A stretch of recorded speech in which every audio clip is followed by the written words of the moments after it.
Hi, it's Todd from Todd's Workshop and Todd Cutler here, and today we are going to talk about these two crossbows. Absolutely identical. Well, not quite, but actually there's a heck of a lot of similarities between these two things. There really are. 400 years apart. Let's talk our way through them.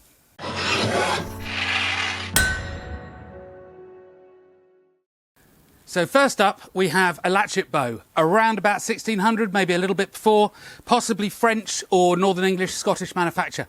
Really difficult to track down information on these things. I saw the original, a guy brought it to me at a show, and he explained that it was a reaver's bow. So basically, there was a lot of troubles between England and Scotland, give or take around the 1600 mark, up at the borders.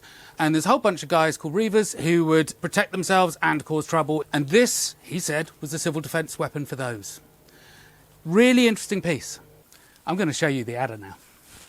So this bow came out around 2020, 21, brainchild of Joules Sprav. You probably all know him. You've got a catch to hold the lever in. Trigger mechanism goes forward. Lever comes back.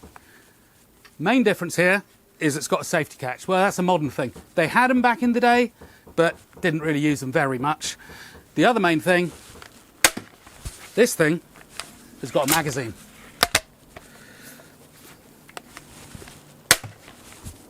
Even faster to shoot. But I'm going to tell you about the similarities now because they are striking. They really are. So you've got a trigger mechanism here and you've got the long lever here. Now clearly you don't want that lever to spring up. So you've got a catch at the back that really engages positively. You can hear when it comes in, you can see it, you can feel it. So you open that up, the trigger itself, you just pop the nut forward so it can engage the string. That comes up and engages. So it's now locked. Okay? That's all spring loaded, locks in, ready to go. You then, doesn't take that much work because it's about 250 pounds draw weight, pull it down and you can hear the clip engage at the back. Clearly, you do not want this lever now, because it's fully loaded, to spring forward. It absolutely destroy the bow and it's not going to do you many favours either. So the trigger mechanism goes forward and collects the string and then is pulled back. That is exactly the same system on this adder bow here. So I'm just going to release the cocking lever. Again, it's exactly the same principle. You do not want that lever to disengage when it's loaded up. The trigger system now, you can see it, the whole trigger system here is moving forward. Right? You move it forward, nice good noise. Noises, feedback, really important during this process. You now push that closed, nice and engaged. We now have a loaded bow. Process is exactly the same. The trigger system slides forward. The setup is a bit different, but the thinking behind it, identical. Move the trigger system forward, collect the string, bring it back. The bolts, you probably noticed, they're both very small, much smaller than conventional crossbow bolts. Similarities all the way through, the same thinking. And this is the point. Historical people were no different to us. Different technology, but not different thinking. So what they wanted then was what they want now. What did they want then? Hi, I've interrupted the film for another Todd Cutler related interesting fact. So Landsknecht, S-guard, quill and dagger. You can tell it's Landsknecht because it's got this amazing sort of fishguard pommel on it. They absolutely loved them. And they loved grips that just went out like this, like big cones. It's a Landsknecht thing. I don't know. Feathers in the hats, weird shaped dagger handles. Anyway, you'll find this and loads of other amazing pieces on toddcutler.com. Back to the film. So around the year 1600, crossbows had basically fallen out of use in British warfare. But they still had access to them. So this is an earlier one, let's say from around the year 1400. It's a windlass bow, but it was still popular for target shooting, sport shooting. So it goes up, but it takes a little while to load. Really powerful. For crossbows, quite a long power stroke, medieval ones. So it's about 6 inches, so about 15 centimetres. Nice positive engagement. This one here, it's about 850 pounds in draw weight. Undoing the windlass, getting it ready for the next shot, is part of the process. So I could have sped through it, but it wouldn't be true to what is needed for the next shot.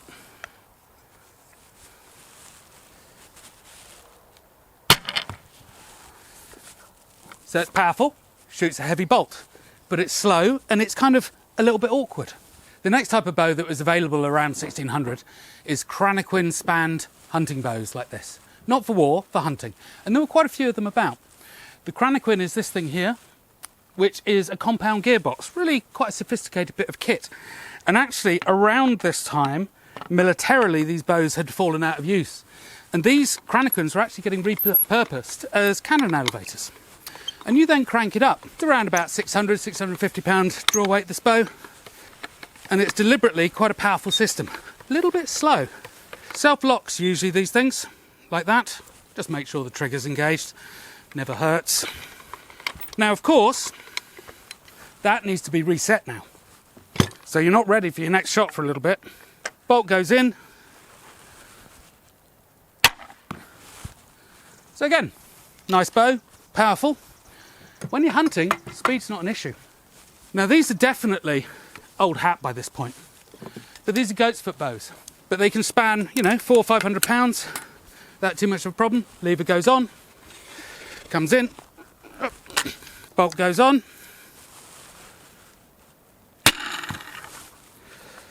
So they all shoot well, they all shoot nicely. But that's not what they wanted. So if they wanted power, this is not the bow that they would have gone to. But it does offer these other things. It offers speed of loading. None of the medieval bows have that. It offers a compact size. They don't have that. You can shoot this one-handed if you need to.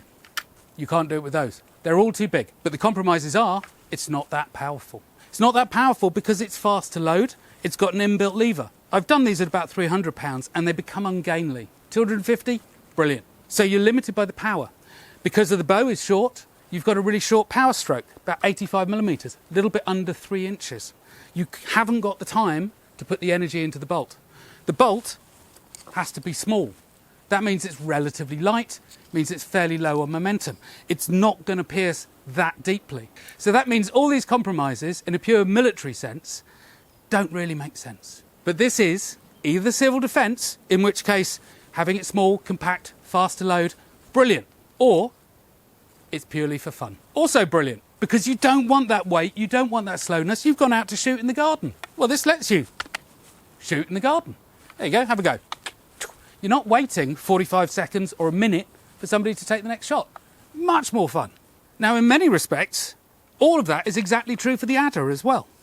It's quick to shoot. It's fun to shoot. The magazine on it means that you really can shoot very quick. But the thing is, that magazine there, it was, I believe, that Joules was obsessed by the Chinese repeating crossbows, which in 1600 were known about in Europe. So they could have taken this magazine technology and put it on that latchet bow. They didn't. And the thing about the latchet bow is actually there's no technology in there that wouldn't have been familiar to an ancient Greek. An ancient Greek would look at that and go, oh, nice, clever, but nothing outlandish. This thing came from outer space. This was the thing of the gods. But the same things are true. It's fast to shoot. It's fun to shoot. It's not super heavy. That means it's actually quite easy to get the bolts out of the target. You can hand it to a friend. They can use it very easily. There's nothing ungainly clever about it. Exactly the same design parameters, 400 years apart. The thinking behind these two bows is basically exactly the same. So fun, war, civil defence, who cares? Let's weigh the bolts, put them through a chronograph, see what we get. First we have our windlass with a 68 gram bolt.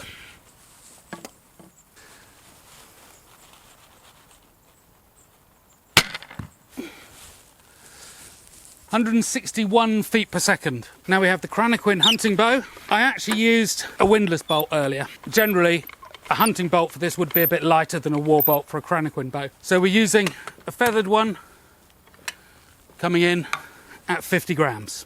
Bow itself, round about 600, 650. The windlass was around about 800, 850. 155 feet per second. Now we have our goat's foot bow, about 350 pounds in draw weight, shooting a 50 gram bolt.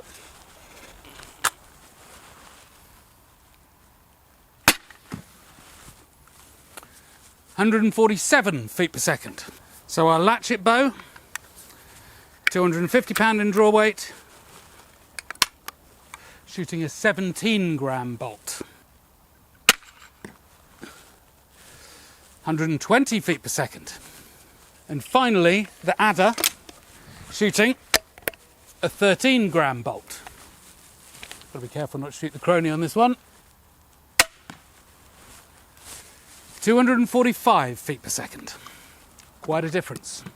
So I have our table of numbers, but basically we've got nice powerful windlass bow. We've got a chronoquin bow, which is a little bit under that. Goat's foot bow, a little bit under that. Again, you'd expect that because of the power difference between the two. And then you come to our latchet bow. That has a pretty pathetic, if you look at it that way, 12 joules. Grossly inefficient steel bow, short draw length, which also makes it incredibly inefficient. What it means is you end up with a bow that is fast shooting, fast loading. Really important. And the thing is, 12 joules, it's not a lot. 0.63 on the momentum, it's not a lot. But that sharp little dart into the torso or into the face or into the neck, that is going to make you want to be somewhere else. And in the case of the Border Reivers, it really was about skirmishing, about civil defence, about, they're coming in the back door, they're coming in the front door. These, relatively low power as they are, will do the job of making people want to be somewhere else. Now the adder has some vast benefits, and that is principally materials. So what you have here is a glass fibre bow. It will come back a lot further. What's that? It's about a 10 inch, about a 25 centimetre draw length. Far, far more efficient right at the beginning. When you pull the trigger, it has to move the entire system. The system is the bolt, it's the bow itself, glass fibre, not steel, like we've got on the latchet bow. And you have a lovely, beautiful, skinny Kevlar, Dacron string, whatever it is on that, lightweight. This entire system, by its very nature, is an inefficient system in comparison to this. And you can bet that in 10, 20, 30 years' time, there'll be some far more efficient system that makes this thing look like a dinosaur. But right now, the efficiency of this is extraordinary compared to that. And that is why you get the difference. So what you have here is 37 joules, even though the bolt is lighter, but of course it's much faster. But still, you have a pretty small momentum of 0.98.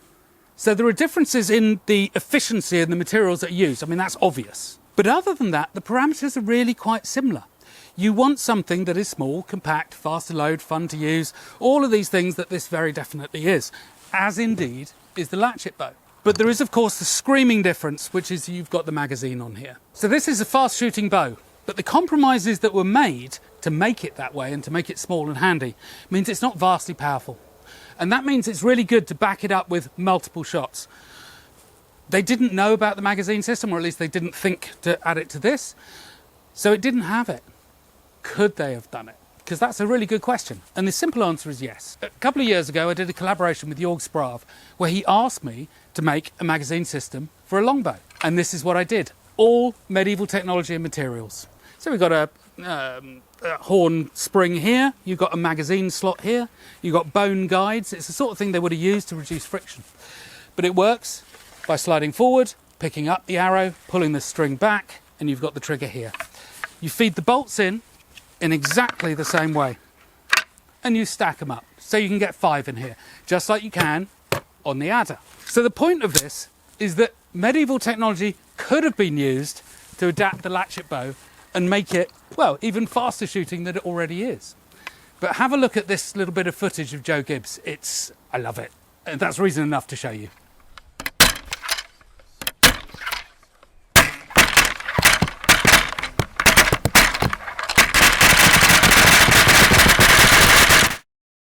So you can see it is a really fun device. Whether it would be good for warfare in that context with a heavy bow, well, there's a whole film about it. Go check it out. But in the case of civil defence, if your weapon is not vastly powerful, multiple shots are really useful. This would have loved to have had a magazine in it. But regardless of that, let's go and see what it does in the real world. So on our target there, we've got a pork joint. We're going to load up, and we're going to shoot nice and close, so that hopefully I'll hit it every time.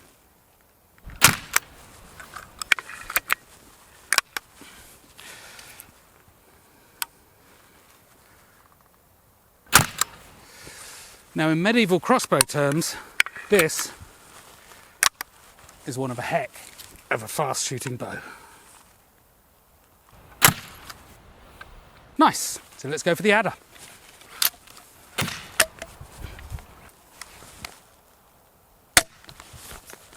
Definitely easier to shoot, and that's the gun stock if nothing else.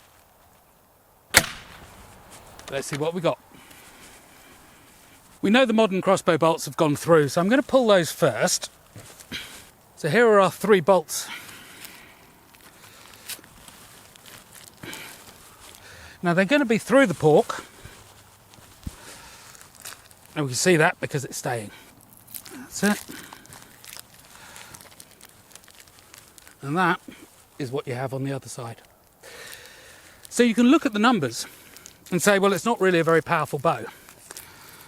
I would argue, powerful enough. Back at base for our conclusion. Well, I stand by what I said right at the beginning, which is that these 2 bows are actually remarkably similar. Different as they may look, they have so many ideas behind them which are the same. So you've got lever action, a sliding trigger that picks up the string. You've got a small, compact size, far less powerful than bigger brothers, but that's not what their design intention was. They're small, they're flexible, they're handy, they're rapid shooting, they're fun. They're basically the same design 400 years apart. The thinking behind this is the same thinking as behind that. The desires for what was being made with this, the same as it was for that. The massive difference really is the magazine feeding on this one. Beyond that, conceptually, they're the same bow.